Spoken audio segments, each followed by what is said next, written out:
My name is Jonathan Garner. I am a 19-year-old self-advocate, decision-maker, cancer survivor who happens to have autism.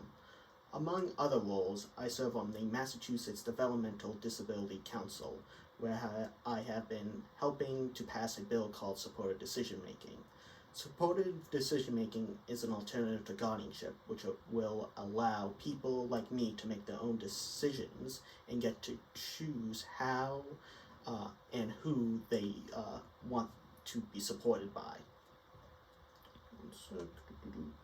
In 2020, I was not feeling well. It took almost 5 months to find out I had cancer. I went from doctor to doctor trying to let them know my leg and back was hurting me so much that I could not sleep, sit, or walk. I even through every... Give me a sec. Sorry, it's just technical problems over here. Even though every time we went to a new doctor, it seemed that they only saw me for my autism and not the fact that I was a person in pain. I did not have, I did have x-rays, and when they came back negative, my mom said, can we get another test to see what the pain is? And the doctor told her that maybe I should go to a psychologist because he thought I was making up the pain. Once I finally did get a doctor who said to me, I don't know what is going on, but I'm going to find out. She sent me to an MRI, to get an MRI. Well, this took 3 times before someone listened to me, that it was too painful to lie on the table because we came to find out that I had a tumor on my vertebrae. During some of the MRIs, I was told that it must be the noise that is bothering me, or because of my autism. Let's give him some Advil because that will make him feel less anxious. I was not anxious, I was in pain, and even though I kept telling them this, no one would listen until we had a Zoom with my doctor, and I said to them, no one, sorry, I'm going out all over the place. Sorry, this is just one of my bad times. No one will listen to me until I have a Zoom. And I said that, is it. I said, that is it. I want to be put out to sleep to have the MRI because of the pain. And thankfully, she listened and got that done for me. If they had listened to me the very first time, I would have been diagnosed much earlier than I was. So when I decided to transition to an adult premium prime care doctor, you can imagine why I needed to find a doctor that would listen to me. Well, the transition has been a good experience so far. I wanted to stay in the MGH family due to my cancer, so everyone was on the same portal for communications between doctors. My mom came with me when I met my new doctor. He was impressed. He impressed me because he knew all about me and how complex I was.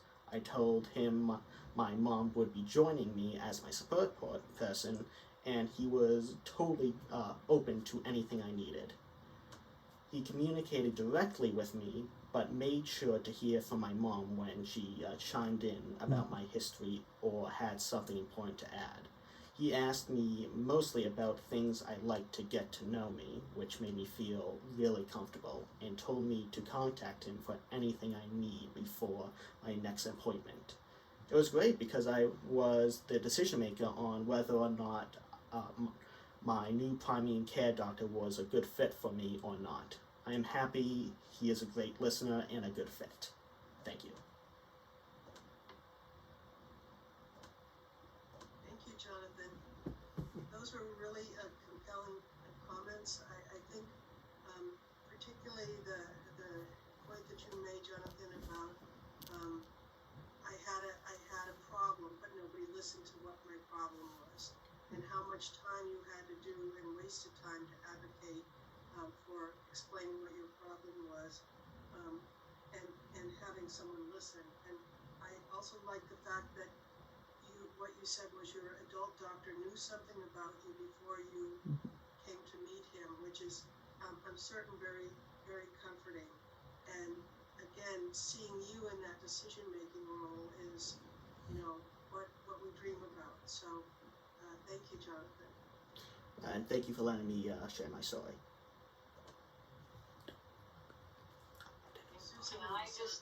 Can I just say also, Jonathan, thank you for working so hard on the supported decision making. We just heard from Maura Sullivan that had passed the House in Massachusetts, and they think it's going to get through the Senate and will be signed into law. So that's exceedingly exciting. Do you have other information?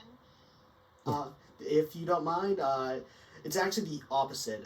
It actually just got passed by the Senate, and now it's going through the House. Thank you. You're welcome. But the plan still is that the other one is supposed to pass it. It should be signed into law. Yes. That's terrific. Mhm. Okay, so, Jonathan, you are welcome to hang out with us for our whole time together. I don't know that you're interested, but feel free. You can also, thank you so much for being here, and you can also just take off now if you want to. I might stay for like a few seconds, just go over a few things with my mom over here, and Mom, I didn't realize you were next to him. Yeah. Are there any things that you wanted to add? I'll just, I wasn't sure if you wanted me or not on this. I think, we were just really impressed when we met his new primary care doctor. Of course, his pediatrician told us we could stay with him till he was 26, but we just really thought that it was important. Here he was going to be done with his chemo and everything, and we just felt we were ready for that next step. So I did call around. Jonathan and I discussed how we were going to go about it. And we kind of came to the decision that we really wanted to stay in that MGH family. So due to how much they treated me so well, obviously there was some hiccups in there. Every single thing new has some hiccups, but over time it became more like I was going to see family, and still is. Like, I'm very close with my doctors that I see every 12 weeks now. It's like just seeing family. I can repeat that on like loop probably at this point.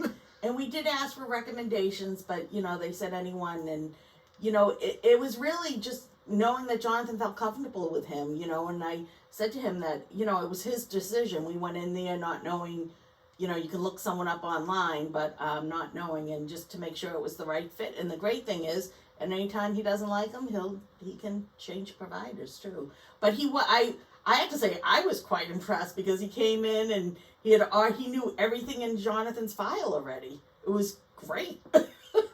I was quite impressed with him. So if anyone wants to stay, have a primary care doctor, I would highly recommend him so far. So. Mm-hmm.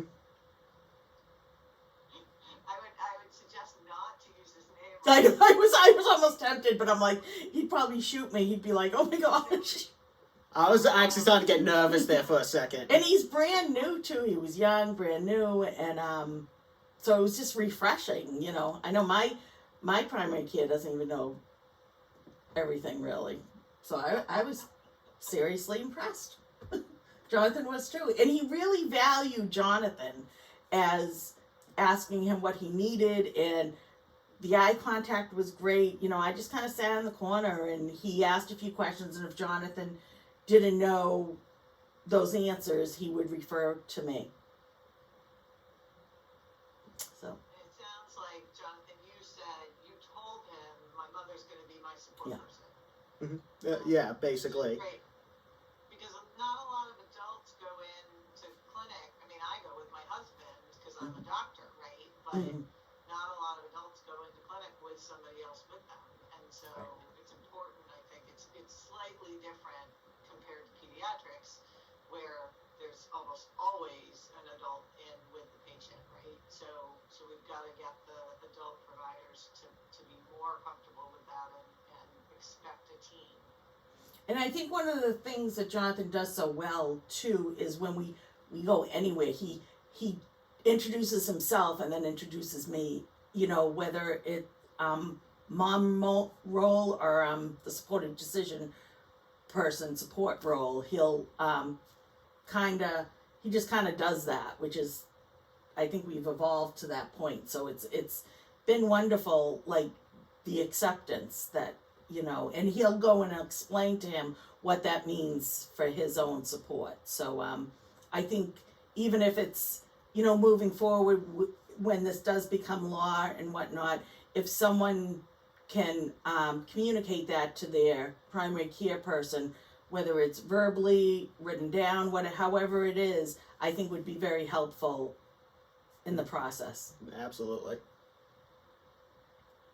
Great.